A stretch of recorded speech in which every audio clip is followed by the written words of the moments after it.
Hello बच्चों, कल हमने पढ़ा था law of diminishing marginal utility. तो ये जो हम पढ़ रहे हैं that is the cardinal concept. And if you speak of the cardinal concept तो ये दिया था अल्फ्रेड मार्शल ने। और कार्डिनल कंसेप्ट में अल्फ्रेड मार्शल क्या बोलते हैं? वो बोलते हैं कि यूटिलिटी इज मेजरेबल, उसको नापा जा सकता है। और इनफैक्ट उन्होंने 4 अजम्पशंस लिए थे अपना ये लॉ समझाने के पहले। सबसे पहला वाला अजम्पशन था कि यूटिलिटी जो होती है दैट इज मेजरेबल, उसको आप नाप सकते हैं।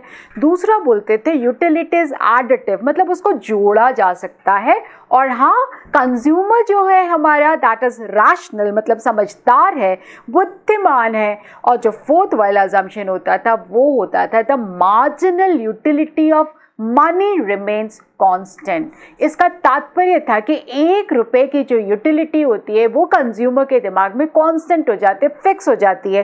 जैसे कल हमने एक एग्जाम्पल लिया था जिसमें वो इरेजर खरीद रहा था और पेंसिल खरीद रहा था, और टोटल 1 रुपए में जो वो यूटिलिटी पाता था वो था 5 यूटिल। तो या तो उसको उतना जितना चाहता है उतना मिल जाए या उससे ज़्यादा मिल जाए, तब जाके वो खरीदेगा। अगर कम मिलेगा तो नहीं खरीदेगा, क्योंकि हमारा जो कंज्यूमर है वो कैसा है? वो है बेहद समझदार। ओके तो कल ये पहला वाला लॉ था जो मार्शल ने समझाया था, that was the law of diminishing marginal utility. और मार्शल बोलते थे कि if you go on consuming more and more units of a commodity, then the marginal utility derived from the consumption of each additional unit goes on diminishing। इसको Gaussian का पहला नियम भी बोलते थे, इसको फंडामेंटल लॉ ऑफ सैटिस्फैक्शन भी बोलते थे, और फंडामेंटल साइकोलॉजिकल लॉ के नाम से भी पुकारा जाता था। अब उन्होंने एक लॉ और दिया था, और वो जो दूसरा लॉ दिया था उसका नाम था law of equi marginal utility, जिसको बोलते हैं सम सीमांत उपयोगिता नियम। ठीक है, लेकिन इस लॉ को समझाने के पहले एक छोटा सा एग्जाम्पल लेंगे और समझेंगे कि इक्विलिब्रियम से आप क्या समझते हो, संतुलन या साम्य से आप क्या समझते हो। तो चलो हम एक घटनाक्रम देखते हैं और उसमें इक्विलिब्रियम समझते हैं। तो सपोज हमारी क्लास में एक बच्चा है, उसका नाम है राहुल, और वो इंदौर आया है और इंदौर में रह के पढ़ रहा है, he is staying in a hostel. अब किसी दूर जगह से आया है, वो नीमच से आया हुआ है राहुल। अब जब पहली बार इंदौर आया तो इंदौर के बारे में तो कोई जानकारी नहीं थी। पापा उसका एडमिशन करवाने आए थे। अब पापा और उसके साथ में उसके अंकल आए हुए थे, उन्होंने हॉस्टल में उसका एडमिशन करवा दिया और बता दिया कि देखो पेस जाने का ये रास्ता है। अब एकदम से तो सब कुछ नहीं मालूम पड़ता है, तो राहुल को पता है अच्छे से केवल 2 ही चीज़ें मालूम रहती थी। वो कौन सा रहता था, वो कौन सी चीज़ रहती थी? एक पेस का रास्ता कौन सा है और दूसरा हॉस्टल का रास्ता कौन सा है। और मज़े की बात बताऊं, जब पापा उसको यहाँ पे छोड़ के चले गए और खुद से जब पेस पहली बार आया था तो वापस जाते जाते तो वो हॉस्टल का रास्ता ही भूल गया था। और भटकते भटकते थैंकफुली उसके पास में वो कार्ड था। कौन सा? हॉस्टल का कार्ड था। तो वो एड्रेस पूछते पूछते फिर वो पहुँचा था अपना हॉस्टल। अब मतलब राहुल को बहुत ज़्यादा नहीं पता है, लेकिन राहुल है बहुत पढ़ाकू, एकेडमिक्स में है बेहद स्ट्रांग और बहुत ज़्यादा पढ़ाकू बच्चा है। अब वो आया तो पापा ने बोला था, राहुल देख बेटा, बस किसी चीज़ का भाव नहीं होने दूंगा, पैसे वैसे की मत सोचना, बस मन लगा के पढ़ना। मैं चाहता हूँ कि मेरा बच्चा एक बहुत अच्छा चार्टर्ड अकाउंटेंट बने। और राहुल ने भी अपने पापा को प्रॉमिस किया था कि पापा मैं बहुत बहुत अच्छा रिजल्ट लेके आऊँगा। अब राहुल अपने प्रॉमिस को कायम करना चाहता था। तो क्लास में जब पढ़ाई स्टार्ट हुई तो 4-5 आवर्स में पूरा ख़त्म हो जाता था। उसके बाद वो अपने हॉस्टल जाता था। अब स्टार्टिंग में तो बहुत ज़्यादा एक्सटेंडेड क्लासेस नहीं चलती है, फिर धीरे धीरे धीरे आपके घंटे बढ़ते तो वो अपने गया हॉस्टल। और जब हॉस्टल जाता था तो जितना टीचर्स ने पढ़ाया होता था पूरा रिवाइज कर लेता था, क्यूए भी पढ़ लेता था, इको भी पढ़ लेता था, अकाउंट्स, लॉ सबका हो जाने के बाद उसको लगता था मेरे पास में तो अभी भी समय बाकी है, मैं तो अभी भी और ज़्यादा प्रैक्टिस कर सकता हूँ। सारी टीचर्स की किताब उसने छान मारी, फिर उसको लगा कि मैं तो और किताबें भी पढ़ सकता हूँ। और फिर किताबें खरीदने के लिए जाता है, और उसको क्या पता कि कहाँ किताबें मिलती है। तो जहाँ पेस का कोचिंग है उसी बिल्डिंग में छानता है कि अच्छा यहाँ पे कभी मिल जाए तो, अरे वहाँ पे थोड़ी ना किताबें मिलती है। तो वो चला जाता है कहाँ पे? वो चला जाता है छावनी।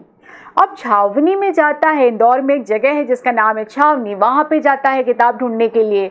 तो लोग उसको समझाते कि देख बेटा, यहाँ पे खाने पीने का सब तेरे को मिल जाएगा। हाँ, यहाँ पे दुकानें हैं लेकिन स्टेशनरी मिलेगी। अब आपको पेन चाहिए, कॉपी चाहिए या ड्राइंग कॉपी चाहिए, कलर पेन्स चाहिए, वो सब मिल जाएगा। लेकिन सीए की किताबें नहीं, वो तो नहीं मिलती है।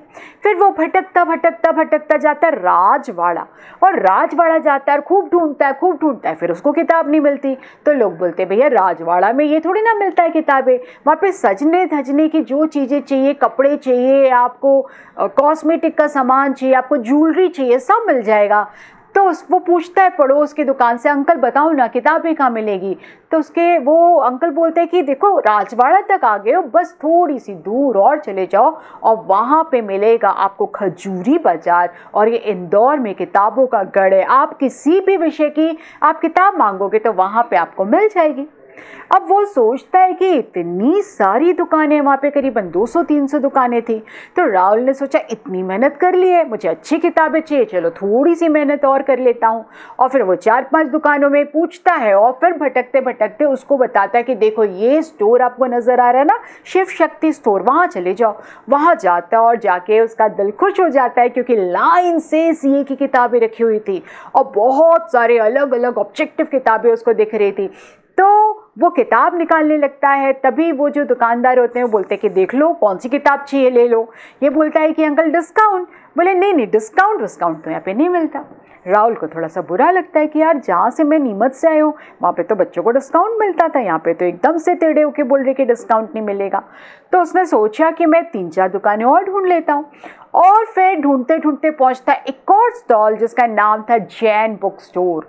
और जैन बुक स्टोर था काफ़ी बड़ा। वो अंदर घुसता और देखता है कि इंजीनियरिंग की किताबें भी हैं, एमबीए की किताबें भी, और हाँ सीए की किताबें भी हैं। और वो सीए की किताब मांगता और पहले वो बोलते था कि देखो स्टूडेंट डिस्काउंट है 15%। और राहुल को बहुत अच्छा लगता है कि अरे वाह, नीमच में तो 10% मिलता था, यहाँ पे तो मुझे 15% डिस्काउंट मिल रहा है।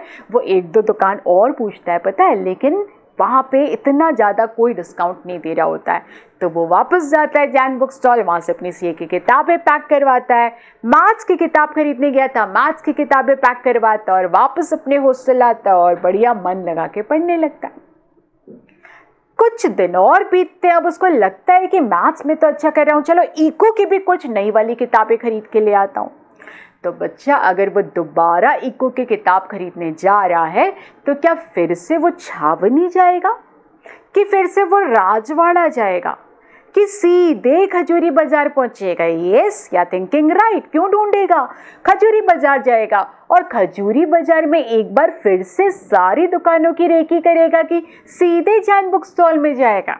ऑफ कोर्स सीधे जैन बुक स्टॉल में जाएगा। क्यों? क्योंकि उसको पता है whatever he is getting is the best that can happen over there। तो इक्विलिब्रियम का मतलब होता है स्टेबिलिटी। जब इंसान को मालूम पड़ जाता है कि जो उसके साथ में हो रहा है, जो वो मिल रहा है उसको, वो बेस्ट है, तब वो क्या करता है, उसका दिमाग इधर उधर भागना बंद कर देता है। उसका दिमाग इधर उधर कब भागता है? जब उसको लगता है कि अरे इससे और बेहतर मिल सकता है, और बेहतर मिल सकता है, तो उसका मन मचलता रहता है। तो वो इक्विलिब्रियम में कब आता है? जब उसका मन मचलना बंद हो जाता है। और ये रैशनल सा दिमाग कब मचलना बंद करता है? जब उसको मालूम रहता है कि जो भी मेरे साथ हो रहा है वो बेस्ट हो रहा है। इसका मतलब जो भी अमाउंट वो खर्च कर रहा है उसमें वो मैक्सिमम सेटिस्फैक्शन डिराइव कर रहा है। तो इक्विलिब्रियम क्या होता है? Equilibrium is the state of maximum satisfaction. जब वो अपने संतुष्टि को अधिकतम करने की क्षमता रखते हैं तब उसका दिमाग आ जाता है इक्विलिब्रियम में, स्टेबिलिटी में। तो इक्विलिब्रियम का मतलब होता है जब कंज्यूमर जो खरीद रहा है उससे खुश है, जब कंज्यूमर अपने परचेजेस को रीअरेंज ना करे, मतलब जो खरीद रहा है उसको वापस से ना बदले, तो हम क्या बोलेंगे कि वो इक्विलिब्रियम में आ गया है। समझ में आया बेटा? तो इक्विलिब्रियम का क्या तात्पर्य समझा? स्टेबिलिटी। और स्टेबिलिटी का मतलब क्या होता है? जब वो अपने परचेजेस को रीअरेंज नहीं करना चाहता। क्यों नहीं करना चाहता? क्योंकि वो यहाँ पर मैक्सिमम सेटिस्फैक्शन डिराइव कर रहा होता है। बोलो बच्चा, क्लियर है? इक्विलिब्रियम समझ में आया? अब चूंकि बेटा आपको इक्विलिब्रियम समझ में आ गया है, तो ये वाला लॉ अपन डिस्कस करते हैं जिसको अपन बोलते हैं law of equi marginal utility. अब इसका पहला वाला जो लॉ हमने पढ़ा था ना, तो वो था law of diminishing marginal utility. उस पर्टिकुलर लॉ में एट अ टाइम कंज्यूमर केवल एक प्रोडक्ट कंज्यूम करता था, केवल एक प्रोडक्ट कंज्यूम करता था। लेकिन हकीकत में इंसान देखो ना कितनी सारी चीज़ें एक साथ कंज्यूम करता है। जैसे मैं टच पैड भी यूज़ कर रही हूँ, मैं पेन भी यूज़ कर रही हूँ, मैं कैमरा भी यूज़ कर रही हूँ, किताबें भी यूज़ कर रही हूँ। तो ऐसा आप भी तो करते हो ना। आपके पास में बहुत सारी चीज़ें होती है एट अ टाइम। आप या तो मोबाइल लेके बैठे होगे या फिर आप लैपटॉप लेके बैठे होगे, आपके हाथ में किताबें होंगी, आपके पास में पेन होगा, आपके पास में ईयरफोन्स होगा। तो एट अ टाइम तो हमें बहुत सारी चीज़ों की ज़रूरत पड़ती है। तो उसी लिए ज़्यादा प्रैक्टिकल क्या होता है, इक्वी मार्जिनल यूटिलिटी। तो अब बहुत सारी चीज़ों का कंजम्पशन करना है और इनका कंजम्पशन करने के साथ साथ उसको इक्विलिब्रियम अचीव करना है। तो कैसे करता है वो हम डिस्कस करेंगे। तो ये जो law of equi marginal utility है, इसको हम क्या बोलेंगे, that is a several commodity case. इसको हम किस नाम से पुकारते हैं बेटा, इसको हम बोलते हैं this is a several commodity case, या फिर हम बोल सकते हैं it's a two commodity case. लेकिन मैंने सेवरल कमोडिटी इसलिए बोला है क्योंकि मैं दो नहीं, मैं तो तीन वस्तुओं के साथ में इसको डिस्कस करवाने वाली हूँ।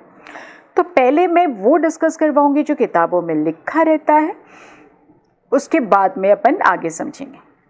राइट बेटा, इमेजिन करो हमारा जो कंज्यूमर है वो तीन कमोडिटीज़ खरीद रहा है, एक्स, वाई एंड जेड। ठीक है, कितनी कमोडिटीज़ खरीद रहा है बेटा, तीन कमोडिटीज़। और हमने उसका क्या नाम दिया, हमने बोला X, Y and Z. Fine बेटा, अब हम चर्चा करते हैं एक्स कमोडिटी की। इसकी चर्चा कर रहे हैं बच्चे अपन, एक्स कमोडिटी की चर्चा कर रहे हैं। 1 सेकेंड बेटा, हम थोड़ा सा अपन लाइन वाइन खींच लेते हैं, उसके बाद में लेके हम स्टार्ट करेंगे। ठीक है, यहाँ पे भी मैंने एक लाइन खींच दी, ओके, और एक लाइन यहाँ पे भी खींच देती हूँ। बराबर बेटा, यस। तो देखो, अब वो एक्स कमोडिटी के बारे में हम बात कर रहे हैं। तो मान के चलो इस एक्स कमोडिटी की जो प्राइस है वो क्या है, पी एक्स। ओके, और यहाँ से जो वो यूटिलिटी डिराइव कर रहा है एक एडिशनल कमोडिटी से, that is your M U X. Right बेटा, तो मेरी हेल्प करो आप। अगर पी एक्स रुपीज़ खर्च करने पे उसको एम यू एक्स की यूटिलिटी प्राप्त होती है, क्या बोला बेटा मैंने, अगर पी एक्स रुपीज़ खर्च करने पे उसको एम यू एक्स की यूटिलिटी प्राप्त होती है, तो क्या आप ये बता सकते हो कि 1 रुपये में कितनी यूटिलिटी। तो हाँ, निकाल सकते हैं ना। कैसे निकालोगे, आप बोलोगे अगर पी एक्स रुपीज़ में एम यू एक्स की यूटिलिटी, तो 1 रुपये में तो क्या हो जाएगा, वो हो जाएगा M U X upon P X की यूटिलिटी। ठीक है, और मार्शल ने तो अजम्पशन लिया था कि 1 रुपये की जो यूटिलिटी रहती है वो तो हमेशा कांस्टेंट रहती है। बोला था ना, कल हम पढ़ रहे थे कि 1 रुपये की जो यूटिलिटी रहती है वो कांस्टेंट रहती है, marginal utility of money remains constant. और ये जो 1 रुपये की यूटिलिटी रहती है, इसको तो MUM के नाम से पुकारते थे। तो इसका तात्पर्य ये हुआ कि ये जो हमने कैलकुलेट किया है ना, this is equal to MUM, the marginal utility of money. Got it बेटा, पी एक्स रुपीज़ खर्च करता है, जब वो पी एक्स रुपीज़ खर्च करता है तो उसको यूटिलिटी प्राप्त होती है MUX की। तो अगर पी एक्स रुपीज़ खर्च करने पर MUX की यूटिलिटी, तो 1 रुपये में क्या हो जाएगा, MUX अपॉन पी एक्स की यूटिलिटी। और इस बात को हम बोलते हैं MUM, इसका मतलब है the marginal utility of money. Fine बेटा, चलिए अब हम बात करते हैं वाई कमोडिटी। तो if you speak of Y commodity, of course Y की भी तो कुछ कीमत चल ही रही होगी। तो वाई कमोडिटी की कीमत मान लेते हैं कि let it be PY rupees and the utility they are deriving is suppose MUY। तो पी वाई रुपीज़ खर्च करता है तो पी वाई रुपये खर्च करने पे एम यू वाई की यूटिलिटी मिलता है। अब अपने को तो ये पता करना है कि 1 रुपये में क्या यूटिलिटी होगी, तो सेम मोडस ऑपरेंडी सेम तरीके से निकालेंगे। फिर से बोलेंगे कि अरे पी वाई रुपीज़ खर्च करने पे अगर एम यू वाई की यूटिलिटी मिलती है तो 1 रुपये में क्या हो जाएगा, तो 1 रुपये में हो जाएगा M U Y upon P Y. तो y में 1 रुपये की यूटिलिटी होगी M U Y by P Y, और 1 रुपये की यूटिलिटी तो उसकी फिक्स रहती है कंज्यूमर की। तो once again this is equal to what, this is equal to M U M again. ठीक है, इसको हम फिर से ब्लू कलर से लिख देते हैं। क्या बोला, this is equal to what, तो this is equal to M U M. अब आ जाओ z में। ठीक है, हम z के बारे में बात करते हैं। अब z की प्राइस है पी जेड, अब तो आप समझ ही गए होंगे, और उससे जो प्राप्त कर रहा है utility that is M U Z. तो पी जेड रुपीज़ में अगर एम यू जेड की यूटिलिटी, तो 1 रुपये में बचा कितना, तो 1 रुपये में हो जाएगा M U Z upon P Z की यूटिलिटी। ओके, और हाँ this is equal to what, तो this is again equal to M U M. तो 1 रुपये की जो यूटिलिटी रहती है वो तो हमेशा फिक्स्ड रहती है। तो ये देखो M U X by P X M U M के बराबर है, M U Y by P Y भी एम यू एम के बराबर है, और M U Z upon P Z ये भी तो एम यू एम के बराबर है। और अगर ये तीनों की तीनों एम यू एम के बराबर है तो क्या आपस में बराबर नहीं होंगे, तो हाँ ये आपस में भी बराबर है। इसका मतलब क्या हुआ, तो बच्चा इसका मतलब ये हुआ कि M U X upon P X would be equal to mu y upon py would be equal to mu z upon pz, और ये सब आपस में बराबर है और mu m के बराबर है। तो इसका मतलब क्या हुआ, ये तो मैथमेटिकल एक्सप्रेशन है। इसका मतलब ये हुआ कि जब कंज्यूमर बहुत सारी चीज़ों को कंज्यूम करता है तो उनके बीच में इक्विलिब्रियम तब पाता है जब हर 1 रुपये में मिलने वाली यूटिलिटी, लास्ट 1 रुपये जो स्पेंड कर रहा है कंज्यूमर, हर उस लास्ट रुपये में हर कमोडिटी में उसको समान यूटिलिटी प्राप्त हो।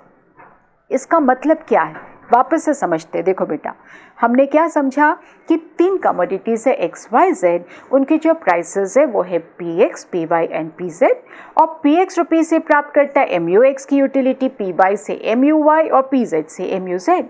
तो तीनों का हमने 1 रुपये का यूटिलिटी निकाला और 1 रुपये का यूटिलिटी निकाला।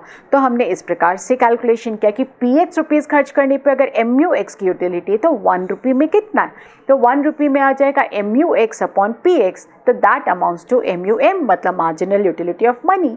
इसी प्रकार सेकेंड वाला वाई कमोडिटी में M U Y by P Y हो गया 1 रुपये की यूटिलिटी, और M U Z by P Z हो गया जेड कमोडिटी से यूटिलिटी। तो ऐसे में तीनों की तीनों, क्योंकि एम यू एम है, क्योंकि 1 रुपये की यूटिलिटी फिक्स होती है, इसलिए बोलेंगे M U X by P X would become equal to M U Z by P Z would become equal to M U Y by P Y. बोलो बेटा, बस ये तीनों जब बराबर होता है तो हमारा कंज्यूमर आ जाता है इक्विलिब्रियम में। अब बेटा थ्योरेटिकल कंसेप्ट तो आपने समझ लिया, लेकिन हम इसको प्रैक्टिकल एंगल से सोचेंगे कि क्या बोलने की कोशिश कर रहा था मार्शल। देखो बेटा, अब एट अ टाइम हम बहुत सारी चीज़ें यूज़ करते हैं, उसमें से कोई तो बहुत महंगा होता है तो कोई दूसरी चीज़ होती है जो बेहद सस्ती होती है।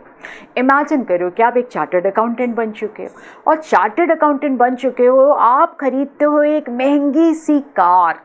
क्या खरीदते हो, मर्सिडीज बेंज की एक कार खरीदते हो, और वो जो कार है उसकी कीमत कितनी है, मान के चलो ये जो मर्सिडीज बेंज की जो कार है उसकी कीमत है 2 लाख रुपीज़। ठीक है, तो आप एक कार खरीदते हो, इसके अलावा आप 2-3 चीज़ें और खरीदते हो। मान के चलो आप फॉर्मल ड्रेसेस खरीदते हो क्योंकि आपको ऑफिस में जाना है, तो आप एक शर्ट खरीदते हो, ज़ोडिएक की शर्ट खरीदते हो, और मान के चलो ये जो शर्ट है वो कितने की है, सपोज ये 2500 रुपीज़ की है। ठीक है, और साथ में आप क्या खरीदते हो, एक कैंडी खरीदते हो। जब आप शॉपिंग करने जाते हो तो एक कैंडी खरीदते हो, और ये कैंडी कितने की है, तो भैया ये 20 रुपये की है। तो आप 3 चीज़ें खरीद रहे हो। One is a car which is worth 2 lakhs, sorry ये 2 lakhs मैंने लिखा है, दिस इज़ नॉट 2 lakhs। ठीक है, ये है सपोज 50 lakhs की, ठीक है। कि कितने की कार खरीदी आपने? 50 lakhs की कार खरीदी। शर्ट कितने की खरीदी? 2500 की। और कैंडी कितने की? 20। अब 2 लाख में कौन सी कार आ रही है? टाटा ने निकाली थी nano car, Lakhtakia car, 1 lakh वाली कार, अब तो उसकी भी मैन्युफैक्चरिंग बंद हो गई। तभी मार्केट में देखोगे सबसे सस्ती वाली कार तो वो वापस से वो किसकी है? मारुति वाली कार है, मारुति आल्टो, क्योंकि मारुति 800 भी बंद कर दी गई है।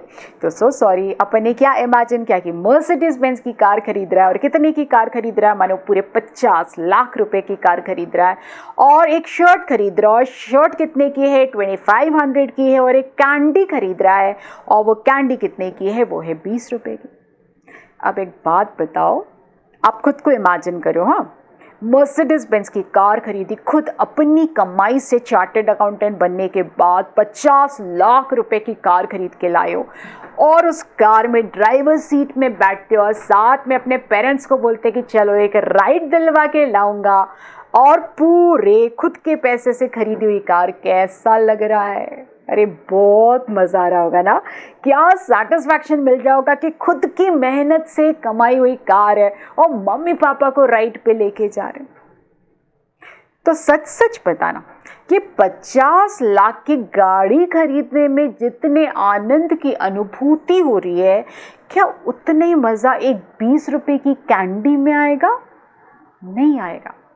क्या जितना मज़ा ये 2500 की शर्ट खरीदने में आनंद आया है, मज़ा आया, क्या उतने ही वो 50 लाख की गाड़ी में आया होगा? तो बोलते नहीं। जितना महंगा खरीदते हो उतना ज़्यादा सेटिस्फैक्शन यहाँ पे डिराइव होता है ना। 50 लाख खर्च करोगे तो उसमें जो मज़ा आएगा, उसमें जो यूटिलिटी आप डिराइव करोगे, वो 20 रुपए की कैंडी में कैसे आ सकता है? लेकिन दिस डजंट मीन कि केवल महंगा ही सामान आप खरीदोगे। पूरे समय आप कार के अंदर तो नहीं बैठे रहोगे ना, और फिर आपको तो शर्ट भी खरीदनी पड़ेगी और कैंडी भी खरीदनी पड़ेगी। तो देखो मार्शल ने इसका क्या एंगल दिया। बोले कि सबकी कीमत अलग अलग है, तो सबको कंपेयर कैसे करो? कार का कंपैरिजन कैंडी से कैसे हो पाएगा? लेकिन हमें तो इन चीज़ों के बीच में ही तो संतुलन में आना है, इक्विलिब्रियम में आना है। तो मार्शल ने एक इंटेलिजेंट मूव लिया। उसने क्या किया? बोले माना ये 50 लाख का रुपए है, माना ये 20 रुपए का है, हम एक काम करते हैं, सबको बराबरी के स्टेटस पे ले आते हैं, सबको सेम प्लेटफॉर्म पे ले आते हैं। तो उससे पूछा कैसे? बोले कि क्यों ना हम सबकी 1 रुपये की यूटिलिटी निकालें, सबकी लास्ट 1 रुपये की यूटिलिटी निकालेंगे, और जब उसकी सेम हो जाएगी तो हम बोलेंगे इक्विलिब्रियम में आ गया। था ना इंटेलिजेंट मूव? आपको क्लियर हो रहा है? कोई तो बहुत महंगी वस्तु है, कोई मीडियोकर वस्तु है, कोई बहुत सस्ती वस्तु है, लेकिन तीनों चाहिए कंज्यूमर को, और उनके बीच में उसको इक्विलिब्रियम हासिल करना है। तो मोड ऑफ कंपैरिजन क्या है? सबका 1 रुपये का यूटिलिटी निकालेगा, और जब सबका 1 रुपये का यूटिलिटी समान हो जाएगा तब बोलेगा वो इक्विलिब्रियम पे आ गया। ठीक है, तो कैसे? तो 50 लाख रुपए खर्च किए उसने, और मान के चलो उसको जो यूटिलिटी डिराइव हुई वो थी 100 लाख यूटिल्स। ठीक है, इधर उसने शर्ट खरीदी, और शर्ट कितने की खरीदी भैया? 2500 रुपये की खरीदी, और उसको जो यूटिलिटी प्राप्त हुई वो कितना था? 5000 यूटिल्स। और कैंडी में उसने 20 रुपये डाले और उसको 40 यूटिल्स प्राप्त हुआ।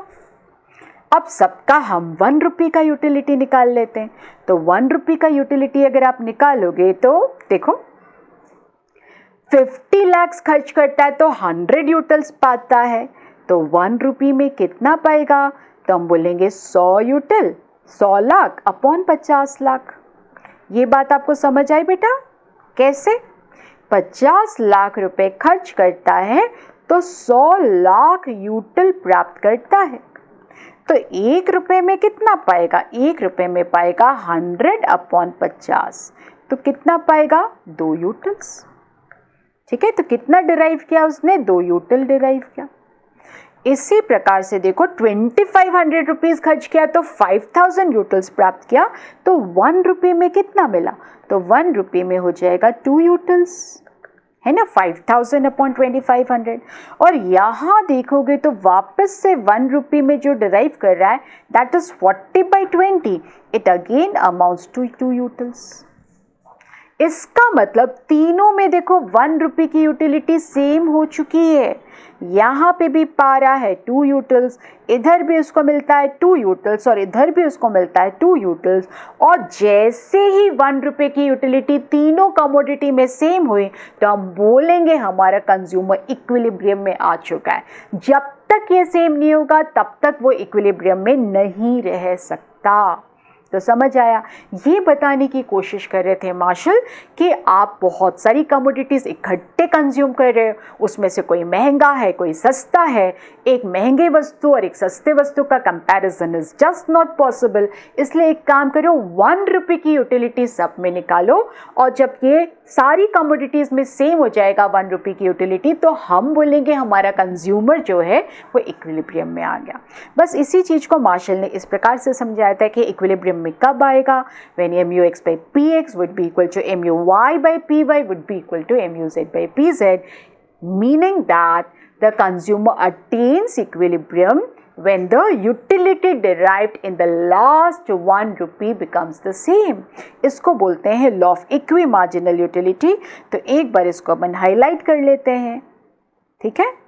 अब ये जो कॉन्सेप्ट है ना, पहले सीपीटी में थोड़ा सा डिटेल में होता था लेकिन फाउंडेशन में उन्होंने जरा सा पट्टे के रूप में दिया है, तो आई डाउट कि इसमें से कुछ आएगा, लेकिन फिर भी आएगा तो यू ऑट टू नो, क्योंकि एक एक नंबर हमारे लिए कीमती है।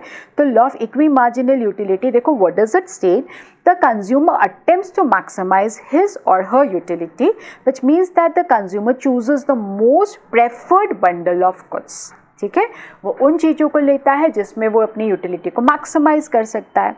फ्रॉम व्हाट इज़ अवेलेबल, पूरा मार्केट तो वो नहीं खरीदता है, वो उन्हीं चीज़ों का चुनाव करता है जो उसके लिए सबसे प्रेफर्ड है, मतलब सबसे ज़्यादा उसके लिए प्राथमिकता रखती है या बोलो इम्पॉर्टेंट है। A consumer having a fixed income, उसके पास में इनकम तो लिमिटेड है और वॉन्ट्स तो अनलिमिटेड होता है, सब कुछ तो नहीं खरीद पाएगा, तो उसी को खरीदेगा जिसमें वो यूटिलिटी को मैक्सिमाइज कर पाएगा। The consumer having a fixed income and facing given market prices of goods will achieve maximum satisfaction of utility when, इसको हाईलाइट करेंगे अपन बेटा, हाँ, when the marginal utility of the last rupee spent on each good is exactly the same as the marginal utility of the last rupee spent on any other good।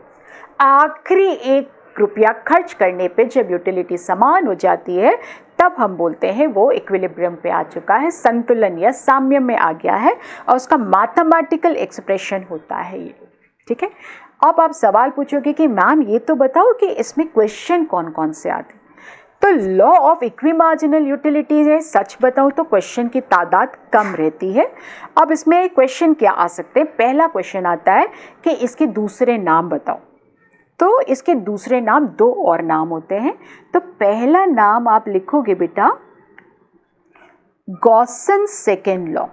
क्या बोलोगे, Gaussian second law, Gaussian का दूसरा नियम। पहला नियम Gaussian का जो first law था वो तो लॉ ऑफ डीएमयू था, मतलब law of diminishing marginal utility था। तो यहाँ पे एल्फ्रेड मार्शल जब ये लॉ दे रहे थे, उधर गॉसन भी इसी दिशा पे इसी डायरेक्शन में मेहनत कर रहे थे और उन्होंने भी ये लॉज दिए थे and the laws were similar, तो उन्होंने इसका नाम रखा था गॉसन सेकेंड। और बेटा एक बार क्वेश्चन आया था कि बताओ लॉ ऑफ प्रपोर्शनेट्स किसका नाम है, तो इसी का नाम है। देखो इसका अगला नाम क्या होता है, the law of proportionates. The law of proportionates, समानुपातों का नियम। तो law of equi marginal utility का अगला नाम लॉ ऑफ प्रपोर्शनेट्स भी होता है। आप पूछोगे क्यों होता है, तो मैं बताऊंगी। देखो बेटा, आपने रेशियो प्रपोर्शन तो पढ़ा हुआ होगा मैथ्स में, तो जब आप मैथ्स में रेशियो प्रपोर्शन आपने पढ़ा होगा तो देखो इसको कंपेयर करो। हाँ, मान के चलो हमारे पास में 2 कमोडिटीज़ हैं एक्स एंड वाई, ठीक है। अब M U X by P X is equal to M U Y by P Y, मतलब 2 रेशियोज आपस में बराबर हो गए। और जब 2 रेशियोज आपस में बराबर होते हैं तो हम बोलते हैं ना ये चारों की चारों टर्म्स प्रपोर्शन में है। MUX, PX, MUY, PY, all these 4 terms are in proportion. तो वहाँ से ये वर्ड निकला है प्रपोर्शनेट्स, उसलिए law of equi marginal utility is also called the law of proportionates. तो इसको लॉ ऑफ प्रपोर्शनेट्स भी बोलते हैं, इसको गॉसन का दूसरा नियम भी बोलते हैं। डन बेटा। तो पहला वेराइटी ऑफ क्वेश्चन ये आता है जिसमें दूसरे नाम पूछे जाते हैं। अब इसमें एक वेराइटी और आ सकता है जिसमें ना बेटा आपसे न्यूमेरिकल सॉल्व करवाएंगे।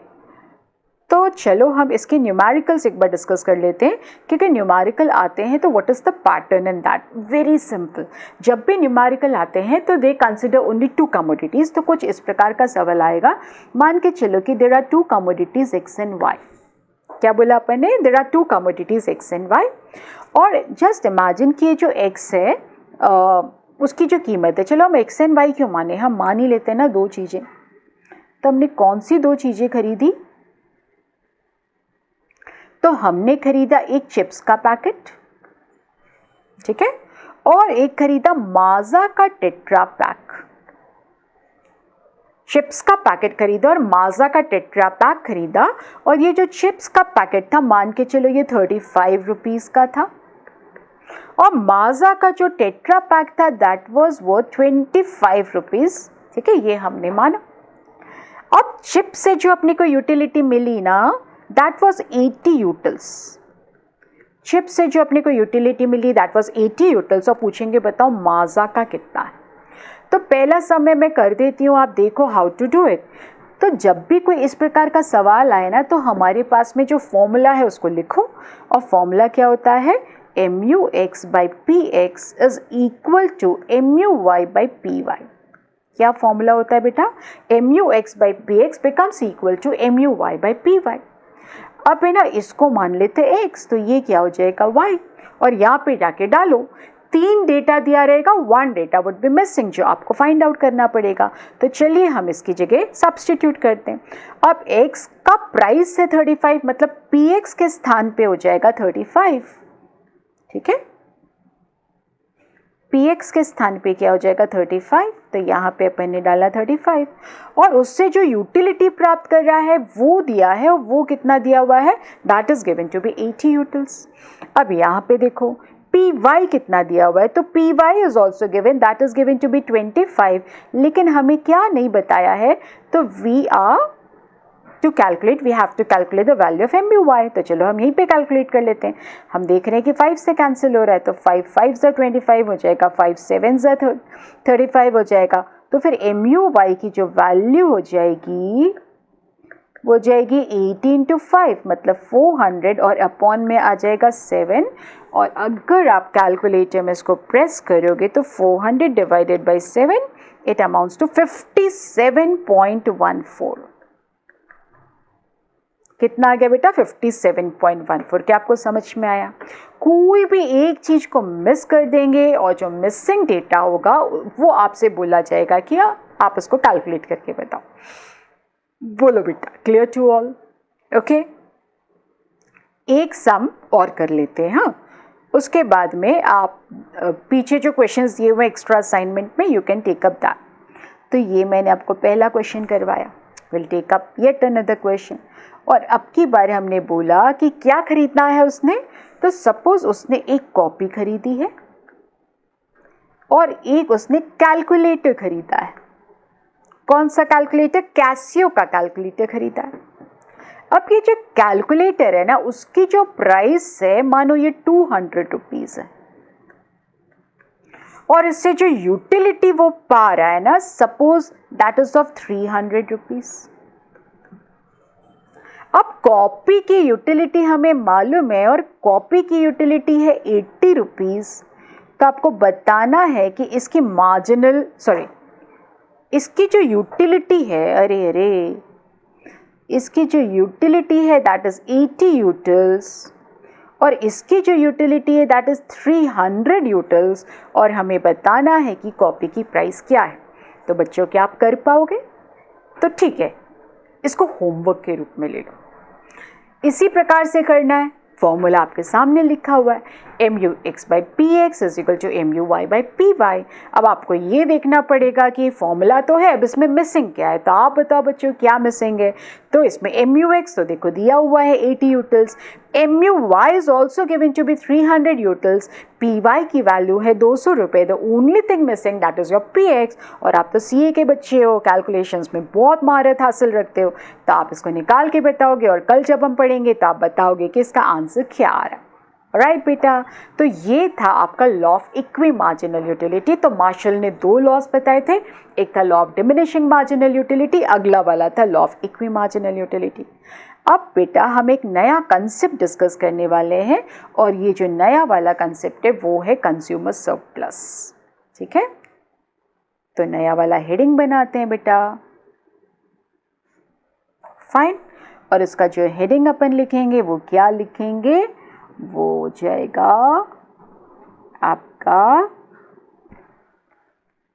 Consumer surplus. लेकिन कंज्यूमर सरप्लस पढ़ाने के पहले मैं एक काम करती हूँ, थोड़ी सी लाइनें वाइनें डाल देती हूँ। लाइनें वाइनें डाल देंगे तो लिखने में अपने को सहूलियत रहेगी, आपको समझने में भी सहूलियत रहेगी। ओके, तो अपना जो हेडिंग है वो क्या है, दैट इज कंज्यूमर सरप्लस।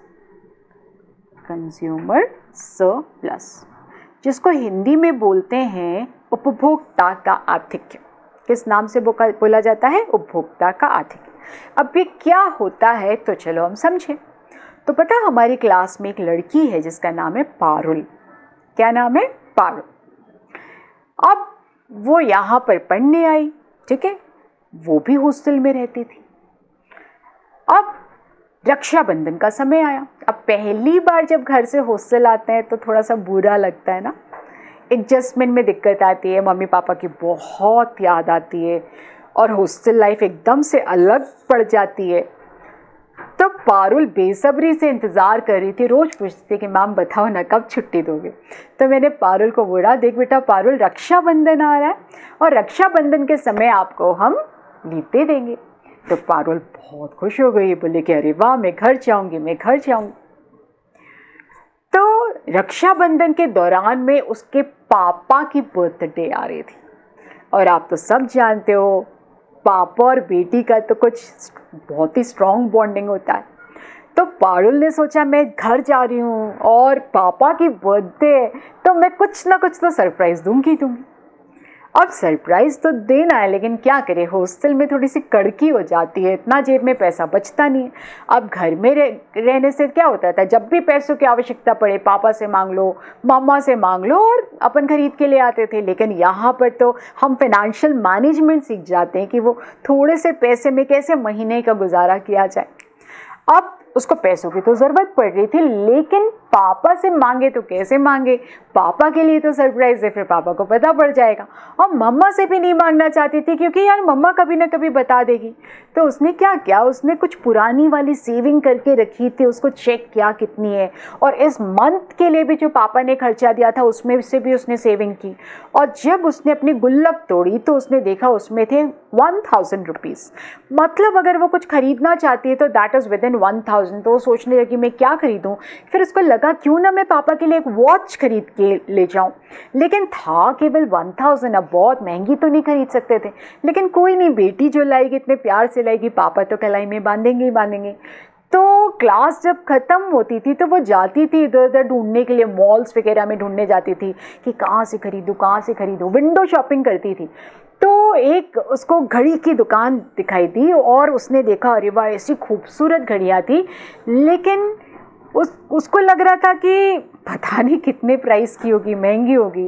तो जब घर जाने का वक्त आया, 2-3 दिन पहले वो पूरा पैसा इकट्ठा करके 100 रुपये उसने और जोड़ दिए थे। अब उसके पास में 1100 रुपये थे और वो अपनी पसंद की घड़ी खरीदना चाहती थी। विंडो शॉपिंग करते करते कुछ दिन पहले उसकी नज़र पड़ी थी उस घड़ी पे, लेकिन बस लग रहा था कि काश ये मेरे बजट में आ जाए। तो 1100 रुपये लेके पारुल पहुँचती है उस घड़ी की दुकान पे और वो बोलते कि भैया प्लीज़ वो वाली घड़ी दिखाना, और उसको लग रहा था हे भगवान ये कभी 1500 या 2000 ना बोलते, मुझे छोड़ के जाना पड़ेगा, मुझे सस्ती वाली घड़ी पापा को गिफ्ट करनी पड़ेगी। और वो अपनी पसंद की खूबसूरत सी घड़ी निकलवाती है और वो पूछती कि भैया बताओ ना ये कितने रुपए की है। और वो दुकानदार क्या बोलता है, दुकानदार बोलता है कि बेटा ये 800 रुपए की है। तो पारुल उस घड़ी के लिए कितना देना चाहती थी? तो पारुल उस घड़ी के लिए देना चाहती थी 1100 रुपये, लेकिन उसको मिलता कितने में? तो उसको मिलता है 800 रुपये में। तो जो डिफरेंस अमाउंट है 300 रुपये, वो क्या कहलाएगा? ये 300 रुपये का डिफरेंस अमाउंट कहलाता है कंज्यूमर सरप्लस, उपभोक्ता आधिक्य। तो कंज्यूमर सरप्लस का फॉर्मूला होता है बेटा कि what the consumer was willing to pay, क्या बोलते हैं? what the consumer was willing to pay, कितना कंज्यूमर देना चाहता था?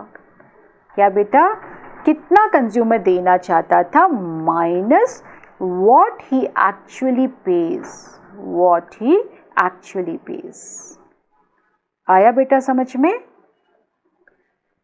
कि हमारा कंज्यूमर कितना पे करना चाहता था और वास्तविकता में उसको कितना देना पड़ा।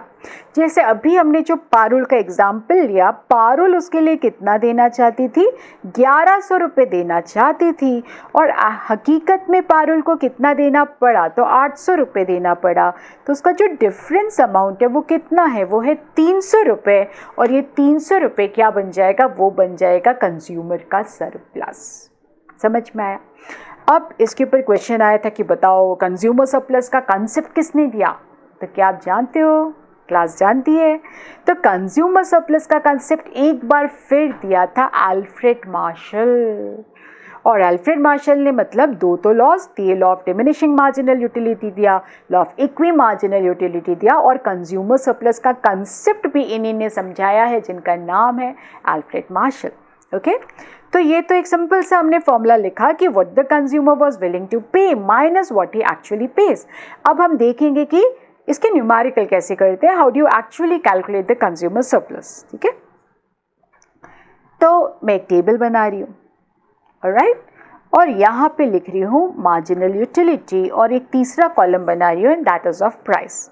फाइन बेटा, अब सपोज वो फर्स्ट पीस खरीदता है कंज्यूमर और उसके लिए वो पे करना चाहता था मानो 80 रुपीज़, लेकिन पे तो उतने करना पड़ेगा ना जितना मार्केट में प्राइस है, और मार्केट में जो कीमत दिया हुआ है रुपए में वो कितना है बेटा? 10 रुपये। ओके, फिर सेकेंड पीस के लिए कंज्यूमर वॉज विलिंग टू पे 50 रुपीज़, लेकिन मार्केट में जो कीमत थी दैट वॉज 10 रुपीज़। उसको थोड़ा सा चेंज कर देती हूँ, मानो 60 रुपीज़ पे करना चाहता था, मार्केट में कितना प्राइस था? That was 10 rupee. For the third piece the consumer was willing to pay how much? तो मान के चलो ही वॉज विलिंग टू पे 35 रुपीज़, लेकिन एक्चुअली कीमत कितना है? तो वो है 10 रुपये। ओके, चौथे पीस के लिए the consumer was willing to pay 10 rupees, और कीमत कितनी है? वो भी कितनी है? That is 10 rupees. Okay, for the fifth piece the consumer was willing to pay 0 rupees and price was कितना? 10 रुपीज़। छठे पीस के लिए वो देना चाहता था -2, लेकिन मार्केट में कीमत कितनी थी? तो that was again 10 rupees. Alright, तो ये हमारा टेबल है और इससे हम निकालेंगे कंज्यूमर सरप्लस। बेटा अल्फ्रेड मार्शल से जब पूछा था यूटिलिटी कैसे नापोगे, तो उसने बोला था ना किसी भी गुड को छोड़ने की बजाय जो वो मैक्सिमम अमाउंट उसके लिए देने के लिए तैयार हो जाता है उसी को हम बोलते हैं यूटिलिटी। तो देखो ये उसकी यूटिलिटी है। फर्स्ट पीस के लिए वो देने के लिए राजी था 80 रुपीज़, लेकिन चूंकि उससे काफ़ी सेटिस्फैक्शन उसने डिराइव कर लिया था तो सेकेंड पीस के लिए वो 80 रुपीज़ नहीं देना चाहता था। For the second piece he was willing to pay 60 rupees, और थर्ड पीस के लिए और कम 35 रुपीज़। चौथे पीस के लिए वो रेडी था 10 रुपये देने के लिए, पाँचवें के लिए बिल्कुल भी नहीं खरीदना चाहता था, और सिक्स पीस के लिए तो उसका नेगेटिव सेंटिमेंट चला गया था -2। लेकिन मार्केट में जो कीमत थी that was fixed and that was how much? That was 10 rupees. और यहाँ पर जो हम डिराइव कर रहे हैं वो क्या निकालना चाहते हैं? Consumer surplus. और कंज्यूमर सरप्लस जैसा कि आप जानते हो होता है कितना वो देना चाहता था माइनस उसको कितना देना पड़ा। तो फर्स्ट पीस के लिए वो देना चाहता था 80 रुपीज़, उसको देना कितना पड़ा 10 रुपये। तो how much is the surplus derive, तो कितना हो जाएगा 70। सेकेंड पीस के लिए वो देना चाहता है 60 रुपीज़, उसको देना पड़ा 10 रुपये। अब यहाँ का सरप्लस देखोगे तो that would be going to be 50। Third वाले के लिए 35 माइनस 10 कितना हो गया 25। फोर्थ पीस के लिए इट्स 0। फिफ्थ पीस के लिए बताओ, तो आप बोलोगे -10, मैं बोलूँगी नहीं। हमारा कंज्यूमर इतना समझदार है कि वो केवल तब तक खरीदेगा जब तक कि MU और प्राइस सेम ना हो जाए। उसके बाद अगर वो 0 रुपीज़ देना चाहता है and the price is higher, तो वो बिल्कुल नहीं खरीदेगा। समझ पड़ रहा है बेटा? कंज्यूमर सरप्लस तब तक आता है, मतलब अपना कंज्यूमर तब तक खरीदता है जब तक MU और प्राइस सेम हो जाता है, और उस वक्त उसका सरप्लस होता है 0। जब MU और प्राइस सेम हो जाता है ना, उस समय उसका सरप्लस 0 होता है। क्या होता है बेटा? सरप्लस 0 होता है। और हम बोलते हैं कि हमारा जो कंज्यूमर है वो इक्विलिब्रियम में आ चुका है। हमारा जो कंज्यूमर है वो इक्विलिब्रियम में आ चुका है, संतुलन में आ चुका है। ओके, तो एक बार देखो बेटा, ठीक है, कैसे निकाला हमने? तो माइनस कर करके। तो अगर मैं बोलूँगी कि बेटा बताओ फर्स्ट पीस का सरप्लस कितना है, तो आप बोलोगे सो सिंपल 70 रुपीज़ है। मैं बोलूँगी दूसरे पीस का सरप्लस कितना है, तो आप बोलोगे 50 रुपये। मैं बोलूँगी 3 पीस का सरप्लस कितना है, आप बोलोगे 25 रुपये। मैं बोलूँगी सरासर गलत। क्यों? क्योंकि मैंने थर्ड पीस का सरप्लस नहीं पूछा है, मैंने 3 पीस का सरप्लस पूछा है। तो 3 पीस का सरप्लस मतलब पहले का सरप्लस प्लस दूसरे का सरप्लस प्लस तीसरे का सरप्लस। तो पहले का सरप्लस था 70 रुपीज़, दूसरे का था 50 रुपीज़ मतलब 120, और तीसरे का था 25। तो कितना हो जाएगा 145 हो जाएगा सरप्लस।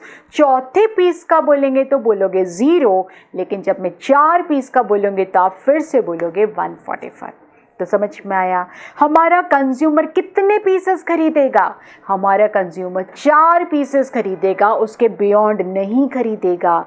हमारा जो कंज्यूमर है वो टोटल सरप्लस कितना डिराइव करेगा? तो हमारा कंज्यूमर टोटल 145 का सरप्लस डिराइव करेगा। ऑलराइट, तो चूंकि आप कंज्यूमर सरप्लस निकालना सीख गए हो, तो मैं आपको एक और सम करवाती हूँ जिससे हम सरप्लस निकालने की कोशिश करेंगे। ओके, तो इसके लिए मैं आपको स्कैनर में ले जाती हूँ, और स्कैनर में देखो एक सेक्शन है जिसको हम बोलेंगे एक्स्ट्रा असाइनमेंट। और ये जो एक्स्ट्रा असाइनमेंट है ना, वो एग्ज़ाम में नहीं आया हुआ है। ये जो एक्स्ट्रा असाइनमेंट है वो मैंने खुद से क्वेश्चन डाले हुए हैं जो मैंने अलग अलग किताबों से लिए हैं, बेस्ट ऑफ द क्वेश्चन। तो एक्स्ट्रा असाइनमेंट का जो लेवल आपको मिलेगा ना, वो स्कैनर से भी थोड़ा सा हाई मिलेगा।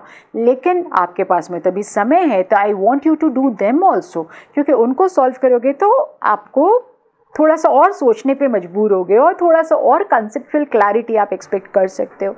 तो हम क्या बोल रहे हैं बेटा? कंज्यूमर सरप्लस निकालने हैं।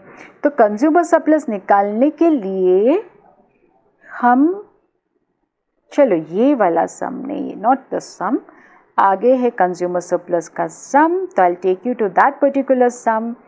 ये भी MRS का क्वेश्चन है, पीछे छूट गया कंज्यूमर सरप्लस का क्वेश्चन। कंज्यूमर सरप्लस में से काफ़ी क्वेश्चन आते हैं। तो ये है देखो बेटा कंज्यूमर सरप्लस का क्वेश्चन। अब इसमें क्वांटिटी दी हुई है, marginal utility is given and the price is given to be 8 rupees. ठीक है, कॉन्स्टेंटली देखो द प्राइस इज 8 रुपीज़ और ये मार्जिनल यूटिलिटीज दी हुई है।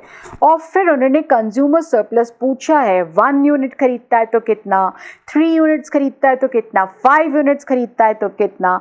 तो 5 क्वेश्चन है जो कि इसके ऊपर बेस्ड है।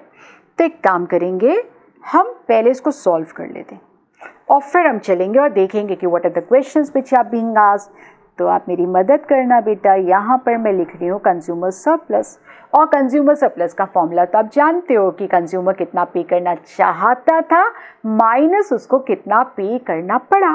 तो for the first unit the consumers were willing to pay 18 utils, और उसको कितना पे करना पड़ा, 8 रुपये। तो कितना हो जाएगा, यहाँ पे मतलब 18 रुपीज़ पे करना चाहता था, उसको पे करना पड़ा 8 रुपीज़, तो कितना हो जाएगा सरप्लस, तो 18 माइनस 8 हो जाएगा 10। दूसरे पीस के लिए वो 15 रुपये देने के लिए तैयार था, उसको देना पड़ा 8 रुपये, तो कितना हो जाएगा 7। For the third one he is willing to pay 13 rupees, उसको देना पड़ रहा है 8, तो कितना हो जाएगा 5। फोर्थ के लिए बताओ बच्चों, तो 10 माइनस 8 करोगे तो हो जाएगा 2, और पांचवें वाले के लिए कैलकुलेट करोगे तो 8 माइनस 8 करोगे तो कितना हो जाएगा 0। ठीक है, तो हमारा कंज्यूमर कितने पीसेस खरीदेगा, तो टोटल 5 पीसेस खरीदेगा। ठीक है, और टोटल सरप्लस कितना डिराइव करेगा ये बता सकते हो क्या, तो हाँ टोटल सरप्लस अगर पूछोगे तो हम इसको ऐड करेंगे तो कितना हो जाएगा, देखो 10 प्लस 7 कितना हुआ 17, 17 प्लस 5 क्या तो 22, 22 प्लस 2 क्या तो टोटल सरप्लस जो वो डिराइव करेगा that would be equal to 24। ठीक है, हमने इसका सम टोटल निकाला। अब चलो देखते हैं कि सवाल में पूछा क्या था, हमने तो पूरा निकाल के रख दिया। तो पहले पूछा था what is the consumer surplus when the consumer purchases 1 unit, मतलब फर्स्ट पीस खरीदेगा, तो बताओ कितना सरप्लस है, तो 10 है, और अगर 10 है तो which is the right option, A option is the correct option. फिर बोला in question number 33 consumer surplus when he buys 3 units. बेटा लैंग्वेज को ध्यान से देखो, वो थर्ड यूनिट नहीं बोल रहा है, वो 3 यूनिट्स बोल रहा है, और अगर वो 3 यूनिट्स बोल रहा है तो सरप्लस अपने को 3 यूनिट्स का सम टोटल निकालना पड़ेगा, मतलब फर्स्ट यूनिट का सरप्लस प्लस दूसरे का सरप्लस प्लस तीसरे का सरप्लस। तो ऐसा करेंगे बच्चा तो कितना हो जाएगा, तो हो जाएगा 10 प्लस 7 प्लस 5। ठीक है, तो कितना हो जाएगा 22 वुड बी द आंसर। ठीक है, कितना हो जाएगा 22 वुड बी द आंसर। तो यहाँ पे देखो इज द आंसर 22, यस 22 का आंसर इसमें दिया हुआ है। उसके बाद अगला वाला क्वेश्चन देखो, in question number 33 consumer surplus when he buys 5 units. अब जब वो 5 यूनिट्स खरीदता है तो कितना होगा, तो 5 यूनिट्स का जो सरप्लस हो जाएगा दैट वुड बी 24, क्योंकि 5 यूनिट्स मतलब टोटल सरप्लस इज डिराइविंग, तो कितना हो गया 24। बोलो बेटा क्लियर है, तो this is how we calculate. और कोई क्वेश्चन है क्या, हाँ maximum consumer surplus that the consumer can derive, कुल सरप्लस वो कुल आधिक्य कितना प्राप्त कर सकता है, तो केवल ऐड कर दो तो कुल का कितना हो जाएगा that would be equal to 24। तो इसका भी आंसर क्या है 24, राइट बेटा। फिर in the question number 33 how long the consumer would buy the commodity in question, वो तब तक खरीदता है जब तक वो इक्विलिब्रियम में नहीं आ जाता। इक्विलिब्रियम की क्या कंडीशन होती है, जब एमयू और प्राइस बराबर होते हैं, और जब एमयू और प्राइस बराबर होते हैं ना उस समय बेटा उसका सरप्लस देखोगे तो 0 के बराबर हो जाता है, तो वो खरीदेगा टोटल 5 यूनिट्स, उसके बियॉन्ड वो बिल्कुल भी नहीं खरीदेगा। ठीक है, तो in question number 33 how long the consumer would buy the commodity in question, तो बोलेंगे अप टू 5 यूनिट्स। और ये भी देख लो, a consumer reaches equilibrium at the point where तो एमयू इक्वल टू प्राइस। ठीक है, जिसका आंसर क्या हुआ, एमयू इक्वल टू प्राइस, इसका था 5 यूनिट्स। मैक्सिमम कंज्यूमर सरप्लस हुआ 24, 5 यूनिट्स में भी था 24, जब वो 3 यूनिट्स खरीद रहा था इट वॉज 22, और जब वो 1 यूनिट खरीद रहा था इट वॉज 10।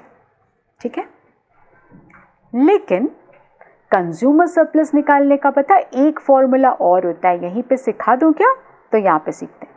अब अपने को टोटल सरप्लस निकाल सकते हैं उस पर्टिकुलर फॉर्मूले से, और वो फॉर्मूला होता है बच्चा कि consumer surplus is equal to TU minus price into quantity. क्या फॉर्मूला होता है, consumer surplus is equal to TU minus price into quantity. अब बोलोगे आप TU क्या होता है, अरे TU नहीं जानते क्या, TU का मतलब होता है टोटल यूटिलिटी, और यहाँ पे P का मतलब है प्राइस पर यूनिट, एक पीस की कीमत, और Q मतलब कितने कमोडिटी उसने खरीदे। तो चलो इस फॉर्मूले का यूज़ करके हम निकालते हैं। तो ये क्या हो जाएगा, वो टोटल तो 5 पीसेस खरीद रहा है, और 5 पीसेस खरीदेगा तो टोटल यूटिलिटी ऑफ 5 यूनिट्स निकालना है, मतलब TU 5 निकालना है। और आप तो जानते हो ना TU5 मतलब MU1 plus MU2 plus MU3 plus MU4 plus MU5। तो चलो यहाँ पर हम निकालते हैं कि TU5 कितना हो जाएगा। ठीक है, तो लेट्स कैलकुलेट। तो हमने क्या 18 प्लस 15, ठीक है, प्लस 13 प्लस 10 प्लस 8, ठीक है, तो it comes down to be 64। समझ में आया बेटा? मैंने क्या किया, मैंने TU निकाला और चूंकि वो 5 यूनिट्स का कंजम्पशन कर रहा है तो total utility that is deriving from 5 units, वो निकालने के लिए हमने फॉर्मूला अप्लाई किया और हमने बोला कि TU5 अगर निकालना है तो आप MU1 से ऐड करते जाओ। कब तक ऐड करते जाओ? जब तक कि MU5 नहीं आ जाता। ठीक है, और वो अपना आया 64। ठीक है, तो लेट्स सब्स्टिट्यूट ओवर हियर। तो TU उसका कितना आया? 64 आया। प्राइस कितनी दी हुई है? एक पीस की प्राइस है 8 रुपये। वो कितने पीसेस खरीद रहा है? तो वो 5 पीसेस खरीद रहा है। तो क्या हो जाएगा? 64 माइनस 40, तो बच्चा आपका आंसर आता है 24। तो सरप्लस हो जाएगा 24। ओके बेटा, तो इसका मतलब कभी एग्जाम में क्वेश्चन आए तो आपके पास में 2 तरीके हैं। पहला तरीका है एक एक कमोडिटी का सरप्लस अलग से निकालो, उसको ऐड कर दो to get the total surplus. And the second way out is what? दूसरा तरीका है कि आप इस फॉर्मूले का प्रयोग कर दो, TU minus price into quantity. Fine बेटा, अब देखो अगर टेबल के रूप में क्वेश्चन दिया है तो आपके पास में दोनों स्टाइल्स ऑफ वर्किंग है, लेकिन कभी कभी किसी क्वेश्चन में ना टेबुलर पैटर्न में दिया ही नहीं है, उसमें मजबूरी हो जाती है। And this is the only formula which you can use. और फॉर्मूला क्या है? TU minus price into quantity. Okay, तो एक काम करते हैं, हम एक सम और करते हैं इस पैटर्न का और फिर मैं आपको वो क्वेश्चन से मुलाकात करवाऊंगी जो एग्जाम में आ चुके हैं। तो बैक टू माई नोट्स, और नोट्स में हम ये कैलकुलेट कर रहे थे। अब एक काम करते हैं, आप उस फॉर्मूले का प्रयोग करें और उस फॉर्मूले से आप बताओ कि व्हाट इज द आंसर। ठीक है, एक काम करते हैं, विल डू इट टुगेदर। तो बच्चा बोलो व्हाट इज द फॉर्मूला। तो the formula is consumer surplus is equal to total utility TU minus price into quantity. Fine बेटा, now how much is the total utility?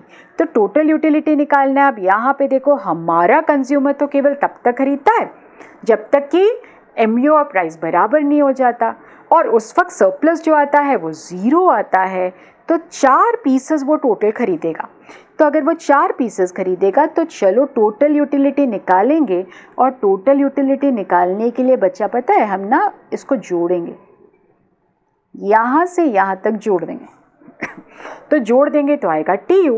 तो help me out, हमने जोड़ा तो पहले हमने 80 प्लस 60 किया, तो 80 प्लस 60 किया तो it comes down to be 140। आया ना 80 प्लस 60, तो ये हुआ 140 प्लस 35 प्लस 10, तो कितना आ गया? 185। तो अपनी जो TU की वैल्यू आई है वो आई है 185। तो यहाँ पर डाल देंगे 185 माइनस द प्राइस। अब प्राइस कितना है? 10 रुपये है। एंड कितने पीसेस खरीद रहा है? तो 4 पीसेस खरीद रहा है। तो ये हो जाएगा 185 माइनस 40। तो जब आप करोगे तो आपका आंसर कितना आ जाएगा? 145 आ जाएगा। ओके, और अगर आपने इंडिविजुअली जोड़ करके निकाला होता तो क्या सेम आता? तो चेक इट आउट। तो 70 50 120 120 25 145 प्लस 0 अगेन 145। तो देखो, you have 2 ways of doing, है ना। हमारे पास में एलिटर है, हमारे पास में एक दूसरा तरीका है, या तो इंडिविजुअली निकालो और फिर लास्ट में ऐड कर लो, या फिर ये फॉर्मूला ध्यान रख लो। और फॉर्मूला क्या है? TU minus price into quantity. बेटा TU बताता है ये जितने पीसेस आप खरीद रहे हो ना, 4, उनको मिला करके टोटल आप कितना देना चाहते थे। ठीक है, और यहाँ पर P मतलब 1 यूनिट की प्राइस और Q मतलब कितना है, कितने पीसेस उसने खरीदे। राइट बेटा, तो this is the way how you solve. अब चूंकि आप बोल रहे हो कि आपको समझ में आ गया है, तो मैं आपको ले चल रही हूँ स्कैनर में, और स्कैनर में पता एक क्वेश्चन से मैं आपकी मुलाकात करवाऊंगी। ये तो एक्स्ट्रा असाइनमेंट है। स्कैनर मैं बोल रही हूँ, स्कैनर का मतलब जो एग्जाम में ऑलरेडी क्वेश्चंस आ चुके हैं। तो एक क्वेश्चन है जो कि कंसिस्टेंटली मतलब 4 बार word by word same to same आ गया था, और वो क्वेश्चन ना करो, ये तो बहुत गलत बात हो जाएगी, क्योंकि क्या पता वो क्वेश्चन वापस से आपके लिए पेश कर दिया जाए और हाँ मिल गया वो question and this is the question. इसमें लिखा हुआ है कि क्वेश्चन जून 2008 में भी आया था, दिसंबर 2010 में भी आया था और एक बार और आया था जिसमें मेंशन नहीं किया हुआ है। और ये कौन सा अटेम्प्ट है? ये है आपका नवंबर 2007, जो सबसे पहली बार ये पूछा गया था। तो न्यूमेरिकल देखो टेबल के पैटर्न में नहीं है और सवाल क्या है, the total utility and marginal utility of a consumer are 5 and 1। Directly total utility दी है और मार्जिनल यूटिलिटी दी है और बोला है if he purchases 3 units and it is known that he has achieved equilibrium then find the consumer surplus. ठीक है, अब हमारे पास में तो चॉइस ही नहीं है क्योंकि हमारे पास में तो टेबल नहीं दी है। तो पहला वाला जो तरीका होता था कि इंडिविजुअल सरप्लस निकालो उसको ऐड करो, that can not be done, right. तो चलो जो आता है तरीका उससे हम सॉल्व करते हैं और वो तरीका जो होता है that is basically a formula and the formula is what, the TU becomes equal to CS, consumer surplus becomes equal to TU minus the price into quantity। अब TU इसमें कितना दिया हुआ है तो हमने सम को पढ़ा तो उसने बोला कि टोटल यूटिलिटी 5 है और मार्जिनल यूटिलिटी कितनी है 1 है। तो चलो सब्स्टिट्यूट करते हैं। तो TU दिया हुआ है 5 और मार्जिनल यूटिलिटी दी है, अरे बाप रे इसमें तो MU दे दिया, हमारे फॉर्मूले में तो MU है ही नहीं। और क्या दिया है, अरे हमें क्वांटिटी दी है, क्वांटिटी दिया है 3 यूनिट्स, लेकिन प्राइस नहीं दिया रहेगा, केवल क्वांटिटी दिया रहेगा तो हम सॉल्व कर पाएंगे क्या?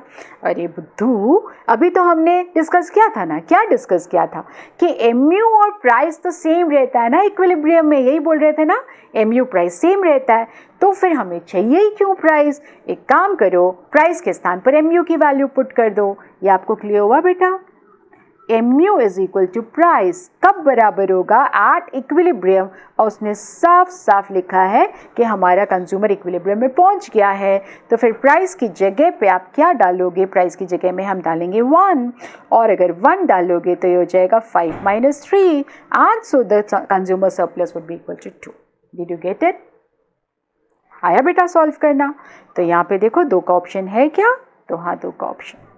अब उसने 3 यूनिट्स का पूछा था, 3rd यूनिट का पूछता और 3rd यूनिट में इक्विलिब्रियम आता तब तो 0 होता है ना। लास्ट पीस में तो कंज्यूमर सरप्लस हमेशा 0 रहता है, लेकिन इसने 3rd यूनिट नहीं बोला, उसने 3 यूनिट्स बोला और 3 यूनिट्स का मतलब होता है फर्स्ट का सरप्लस प्लस सेकेंड का प्लस थर्ड का। तो this is going to be the answer. Okay, एक और करवाती हूँ। हाँ, और जो दूसरा करवाने वाली हूँ that is see this question.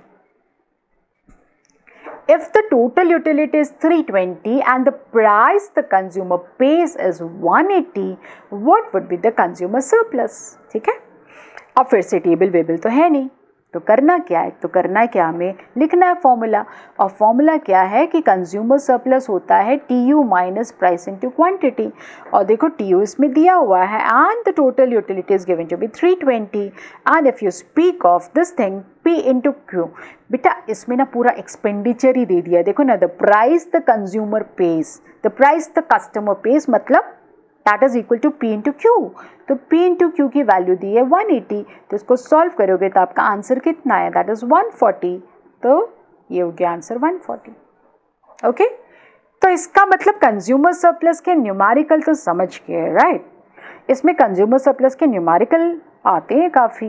अभी जो आपका पेपर हुआ था दिसंबर 20 में, उसमें भी कंज्यूमर सरप्लस का आया था, लेकिन वो नहीं कर पाऊंगी, वो आप खुद से करना आप क्वेश्चन। ठीक है, तो कंज्यूमर सरप्लस का कंसेप्ट पढ़ रहे हैं। कंज्यूमर सरप्लस का कंसेप्ट किसने दिया है? अल्फ्रेड मार्शल ने दिया है।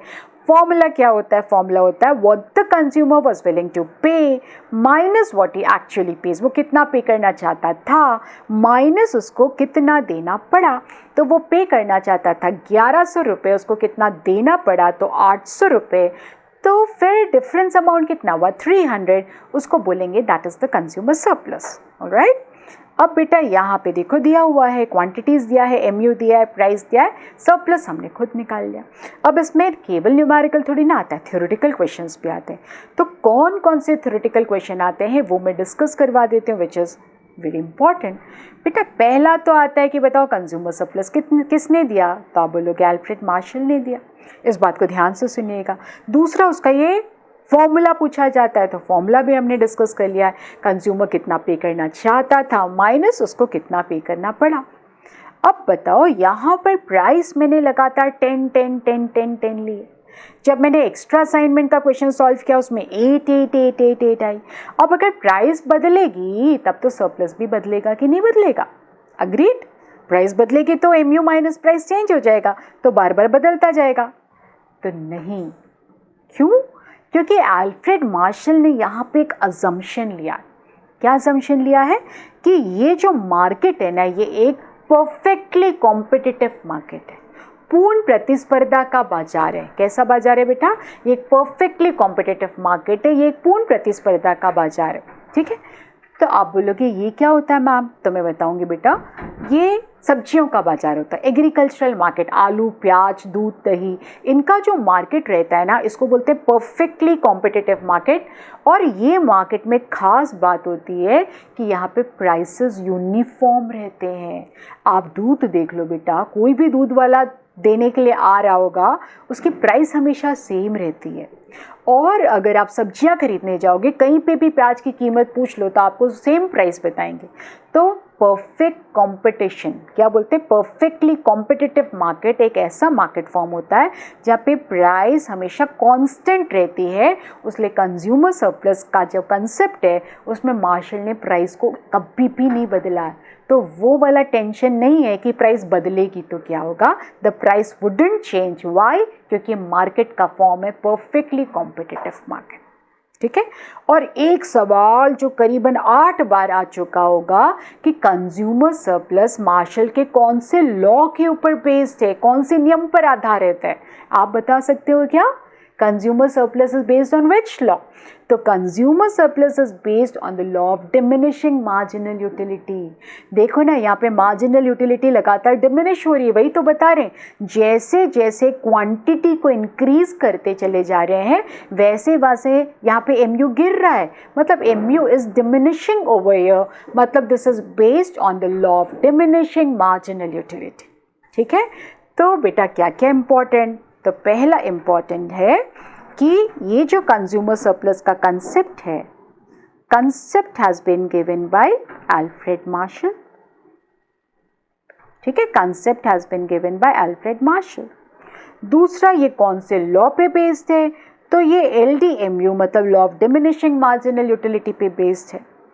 भैया मार्शल ने इसको कौन सा वाला मार्केट अज्यूम किया है? तो मार्शल ने इसको परफेक्ट कंपटीशन बताया हुआ है। Alright, these are the 3 points which are very very important. Okay, और फॉर्मूला तो आपको मालूम ही है। Yes, अब लेकिन इसमें 2 चीज़ें और है। एक है ग्राफिकल कंसेप्ट कंज्यूमर सरप्लस का। क्या बेटा? कंज्यूमर सरप्लस का एक ग्राफिकल कंसेप्ट है, और दूसरा वाला apart from that we also have कि क्या उसके प्रैक्टिकल एप्लीकेशंस है एंड क्या उसकी लिमिटेशंस है, वो अपने को डिस्कस करना पड़ेगा। फाइन बेटा, तो चलो पहले हम इसका ग्राफिकल कंसेप्ट देखते हैं। ठीक है, क्या निकालेंगे उसका ग्राफिकल कंसेप्ट? तो ग्राफिकल कंसेप्ट डिस्कस करने के लिए हमें एक टेबल की ज़रूरत पड़ेगी, and why not this table? तो इस टेबल को देख के बताओ हमारा कंज्यूमर टोटल कितने पीसेस खरीदेगा? तो हमारा कंज्यूमर टोटल 4 पीसेस खरीदेगा। कितना पीसेस खरीदेगा बेटा? टोटल वो 4 पीसेस खरीदेगा। फाइन बेटा, और बेटा एक चीज़ बोलूँ क्या, यहाँ पर एक ग्राफ दिया है मॉड्यूल का। तो before I start with the graph of consumer surplus, पहले वो मैं आपको समझा देती हूँ, उसके बाद will come back to this. तो किस में जा रहे हैं हम? कंज्यूमर बिहेवियर के मॉड्यूल में जा रहे हैं। तो कंज्यूमर बिहेवियर के मॉड्यूल में ये देखो, इसका ग्राफिकल अप्रोच दिया है। देखो बेटा, हमें मालूम है ना कंज्यूमर कब इक्विलिब्रियम में आता है? तो कंज्यूमर तब इक्विलिब्रियम में आता है जब एमयू एक्स और पी एक्स बराबर हो जाता है। जब कंज्यूमर सरप्लस पढ़ रहे हैं तभी देखो एक ही वैरायटी की कमोडिटी खरीद रहे हैं, सिंगल कमोडिटी खरीद रहे हैं, तो इसमें बोल रहे हैं कि वो इक्विलिब्रियम में तब आता है, वो अपने सेटिस्फैक्शन को तब मैक्सिमाइज करता है जब एमयू और प्राइस जो होता है वो आपस में बराबर होता है। तो ये वाला पॉइंट देखो, ये वाला पॉइंट, इस पॉइंट पे MU और प्राइस बराबर हो रही है और हमारा कंज्यूमर क्या खरीद रहा है, Q पीसेस खरीद रहा है। अब बच्चा अगर प्राइस मार्केट में कम हो जाए, अभी क्या है कंज्यूमर इक्विलिब्रियम में है और MUX जो है वो PX के बराबर है। अब बताओ अगर मार्केट में प्राइस कम हो जाएगी तो हमारा कंज्यूमर कैसे रिस्पॉन्ड करेगा या हमारे कंज्यूमर को कैसे रिस्पॉन्ड करना चाहिए, ये सोच के बताओ। हो सकता है कि इस बार यही वाला क्वेश्चन आ जाए, बिकॉज ये पहले मॉड्यूल में नहीं था, this is the new edition, उसलिए मैंने सोचा I ought to discuss that. तो क्या बोला बेटा इन्होंने बोला कि MUX is given to be equal to PX, okay. और अभी वो इक्विलिब्रियम में है, हमारा जो कंज्यूमर है वो संतुलन की अवस्था में आ गया है। और मेरा सवाल है कि अगर बाजार में कीमत कम हो जाएगी तो हमारा कंज्यूमर क्या करेगा, किस प्रकार से रिस्पॉन्ड करेगा। तो अगर PX कम हो जाएगा तो ऐसे में क्या हो जाएगा, तो ऐसे में तो MUX PX से ज़्यादा हो जाएगा ना, तो क्या वो इक्विलिब्रियम में रह पाएगा, नहीं रह पाएगा। वो तो तब इक्विलिब्रियम में रह पाएगा जब दोनों बराबर हो जाते हैं। तो ऐसे में कंज्यूमर को ये जो न्यू वाली प्राइस है उससे वो एडजस्ट करना पड़ेगा। तो वो क्या करेगा पता है, वो कंजम्पशन बढ़ाएगा। वो क्या करेगा, कंजम्पशन की क्वांटिटी को बढ़ाएगा, क्योंकि जैसी क्वांटिटी बढ़ती है MUX गिरता है, ठीक है। जब क्वांटिटी बढ़ती है तो MUX गिरता है। मानो न्यू प्राइस है PX1 और MUX जो है वो PX1 से ज़्यादा है, तो वो इक्विलिब्रियम में तो आ नहीं पा रहा है, तो वो क्वांटिटी ऑफ कंजम्पशन बढ़ाएगा। और जब वो क्वांटिटी ऑफ कंजम्पशन बढ़ाएगा तो MUX गिरेगा, है ना, इनवर्स रिलेशन होता है।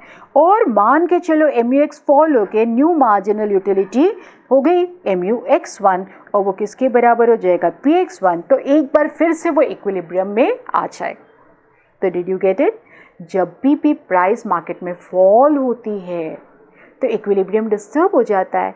तो एक बार फिर से इक्विलिब्रियम की अवस्था में आने के लिए अगर मार्जिनल यूटिलिटी प्राइस के मुकाबले ज़्यादा हो तो उसको कंजम्पशन बढ़ा देना चाहिए। देखो कितना ब्यूटीफुली उन्होंने एक्सप्लेन किया है कि शुरुआत में प्राइस कितनी थी PX और मार्जिनल यूटिलिटी थी MUX। जब वो Q पीसेस खरीद रहा था उस समय वो इक्विलिब्रियम की अवस्था में आ चुका था, लेकिन मार्केट में प्राइसेस कम हो गई और न्यू प्राइस क्या होगी, PX1। तो एक बार फिर इक्विलिब्रियम में आने के लिए उसने कंजम्पशन को बढ़ाया। तो कंजम्पशन देख रहे हो बेटा, Q से बढ़ा करके उसने Q1 कर दिया और जैसी कंजम्पशन बढ़ाया तो MU फॉल हुआ। देख रहे हो बेटा, Y एक्सिस में देखो वो कम होते चला जा रहा है, क्वांटिटी बढ़ा रहा है तो उसकी वैल्यू कम होती चली जा रही है। तो MUX के ग्राफ में हम नीचे की तरफ खिसक रहे हैं, मतलब वो कम हो रहा है, तो MUX फॉल हो गया। और मान के चलो the new value of MUX is MUX1 and it becomes equal to PX1 और हमारा कंज्यूमर एक बार फिर इक्विलिब्रियम में आ जाता है, ओके। तब बताओ अगर प्राइस मार्केट में बढ़ जाएगी तो क्या होगा। अगर प्राइस मार्केट में बढ़ जाएगी तो ऐसे में तो MUX कम हो जाएगा।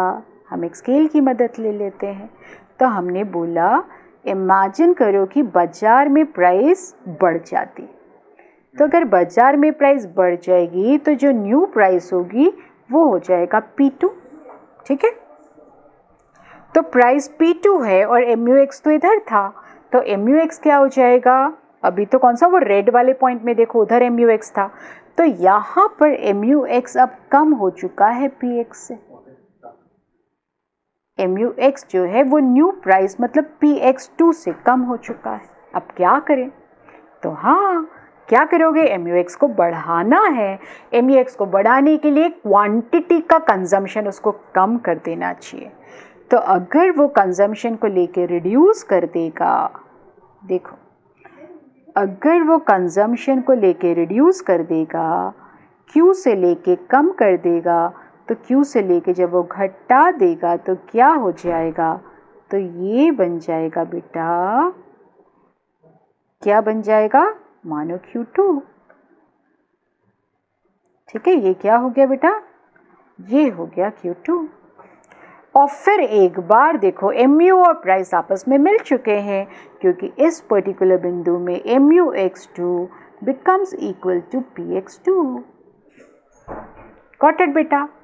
तो अगर प्राइस बढ़ जाए तो कंजम्पशन कम कर दो, और अगर प्राइस कम हो जाए तो कंजम्पशन बढ़ा दो। समझ आया? यहाँ पे देख लो। तो इफ द प्राइस रिड्यूसेस तो the consumer increases the consumption. ये बात आपको क्लियर हुई बेटा? Whenever the price reduces, equilibrium में कब आएगा? When MU is equal to price. इसको मैं हाईलाइट करवा देती हूँ। जब भी marginal utility of the good of the consumer is equal to the price, तब कंज्यूमर इज इन इक्विलिब्रियम। ठीक है? लेकिन अगर प्राइस फॉल हो जाती है तो ये इक्वालिटी डिस्टर्ब हो जाती है। तो कंज्यूमर को क्या करना चाहिए? तो consumer will consume more of the good to restore the equality between the marginal utility and the price. बोलो बच्चा पार्टी, क्लियर है? तो हाँ, तो ये हम पढ़ रहे हैं कंज्यूमर सरप्लस। तो कंज्यूमर सरप्लस में सबसे पहले तो हमने फॉर्मूला देखा, और फॉर्मूला क्या था? फॉर्मूला था what the consumer was ready to pay, minus में क्या था? What is actually pays. Fine. और हमने कंज्यूमर सरप्लस को निकालना सीखा। अब हमें क्या निकालना है? तो अब हमें निकालना है इसका ग्राफिकल अप्रोच। तो देखो, how graphically we calculate the value of consumer surplus. देखो how should we go about it. तो इसके लिए तो हमें अपने नोट्स में वापस जाना पड़ेगा। तो हम जाते हैं अपने नोट्स में।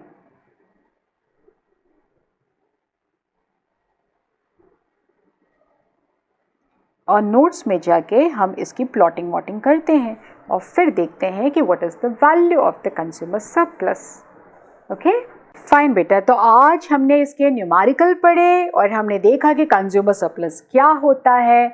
और कल हम वापस मिलेंगे, और कल जब हम मिलेंगे तो हम इसका ग्राफिकल अप्रोच देखेंगे, और ग्राफिकल अप्रोच देखेंगे, इसके एप्लीकेशंस देखेंगे, और हाँ, इसके लिमिटेशंस देखेंगे।